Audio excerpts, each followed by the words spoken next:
Assalamualaikum warahmatullahi wabarakatuh. Selamat datang rekan-rekan semua di tutorial standarisasi struktur data geospasial ke dalam QGIS. Jadi video ini adalah video part 1 dari keseluruhan tutorial, di mana pada kesempatan kali ini kita akan belajar bagaimana caranya kita menstandarkan struktur data geospasial ke dalam format QGIS ya. Jadi untuk memulai kita ada persiapan dulu. Pertama, teman-teman dapat mendownload dan install QGIS versi 3.4 ke atas ya. Jadi kami rekomendasikan di sini untuk mendownload versi 3 ke atas ya, 3.4 ke atas, lalu diinstal. Ya, kemudian kita mendownload template QGIS ya. Setelah itu kita setting bahasa supaya nanti saat kita mengerjakan itu akan lebih mudah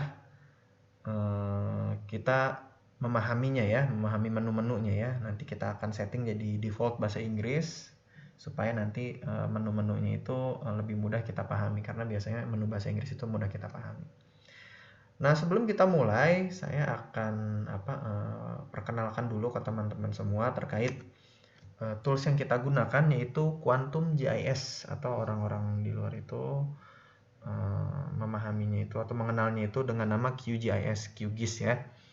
Jadi QGIS ini adalah tools open source yang mana dia tidak berbayar alias gratis dan dapat diunduh langsung kemudian diinstal ya, tanpa harus menginstal lisensi terlebih dahulu. Jadinya kalau teman-teman ada pertanyaan untuk menstandarkan data gitu ya, untuk membuka data geospasial membutuhkan software tertentukah gitu atau khusus yang berbayar, tentunya tidak terikat penggunaannya, sehingga teman-teman masih dapat menggunakan tools yang open source. Dan QGIS ini boleh dibilang sangat powerful terkait data geospasial ya, atau untuk GIS. Ya, dia punya beberapa kemampuan di sini saya sebutkan. Dia bisa melihat data, mengedit data, menghubungkan data lain ya. Jadi kalau teman-teman punya data statistik, terus kemudian data statistik itu ingin teman-teman hubungkan dengan data geospasial, di join ya istilahnya, itu dapat dilakukan di QGIS ini. Lalu selanjutnya dapat menganalisis data. Jadi banyak tools-tools untuk processing di dalamnya yang bisa kita gunakan, seperti buffer, lalu cut dan lain-lain ya. Jadinya lumayan powerful ini QGIS ini. Lalu penyiapan penyajian data, seperti contoh kita memberi warna atau simbol atau menambahkan pola gitu ya di dalam data geospasialnya untuk menyajikan datanya ya ke dalam istilahnya pekerjaan kartografisnya, itu dapat kita lakukan juga di QGIS. Dan masih banyak lagi yang dapat kita lakukan di QGIS, sehingga QGIS inilah yang akan kita gunakan sebagai alat untuk menstandarkan QGIS ya. Oke, yang pertama kita download dulu ya. Kita pertama download dulu QGIS-nya ini. Nah, teman-teman langsung buka browser aja ya. Nah, ini teman-teman udah kebuka nih browsernya nih. Langsung teman-teman cari QGIS ya. Jadi nanti otomatis dia kita diarahkan ke web QGIS. Nah, nanti dari web QGIS kita langsung download aja. Di sini klik download now ya. Klik download now di sini. Nah, di sini kita bisa lihat juga nih, dia sudah versi 3 juga ya. Nah, lalu kita scroll ke bawah ya. Nah, kita pilih yang long term release, yang most stable ya. Di sini QGIS versi 3.2. Jadi langsung diklik aja. Nah, kebetulan saya sudah selesai download, saya sudah menginstal QGIS-nya. Jadi saya buka QGIS-nya ya. QGIS desktop 3.22. Jadi kalau teman-teman punya 3.4, yang 3.10 itu masih juga sangat bisa digunakan. semakin versinya lebih baru itu semakin baik. Ya kita tunggu dulu nih, kita buka dulu QGIS-nya. Sembari menunggu, kita buka website Kugi ya untuk mendownload template-nya ya. Kita buka website Kugi untuk mendownload template-nya.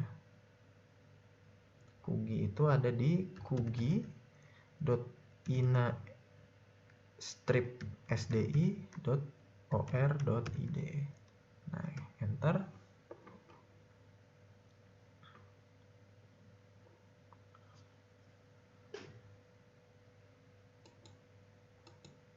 Nah, di sini teman-teman dapat mendownload template-nya di menu tautan dan juknis ya. Menu tautan dan juknis, di sini ada buku Kugi, unduh template Kugi. Nah, ini kita klik di sini. Sementara ini masih tersedia Kugi versi 5. Ada 2 jenis yang disediakan ya. Ada versi ArcGIS dan QGIS. Maka kita download versi QGIS.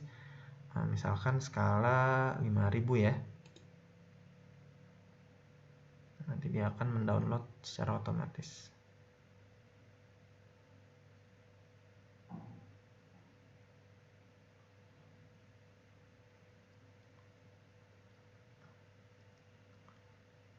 Oke, sudah selesai di-download, maka kita kembali ke QGIS ya. Nah, di QGIS ini sudah terbuka QGIS-nya. Selanjutnya itu adalah kita menyeting bahasa ya. Menyeting bahasa, di sini ada pilihan setting option.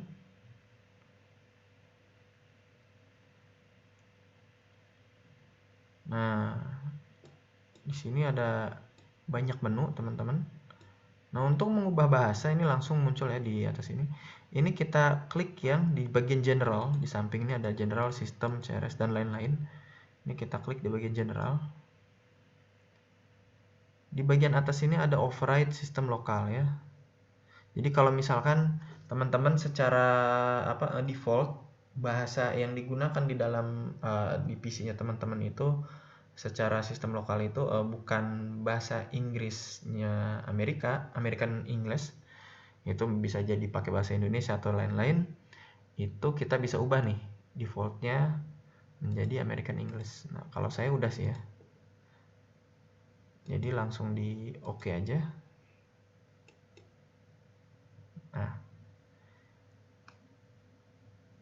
Nah, begitu. Jadi begitulah caranya kita melakukan persiapan untuk menstandarkan Kugi ya. Kita download, lalu install QGIS-nya, kita unduh template-nya, dan kita setting bahasanya untuk kenyamanan kita.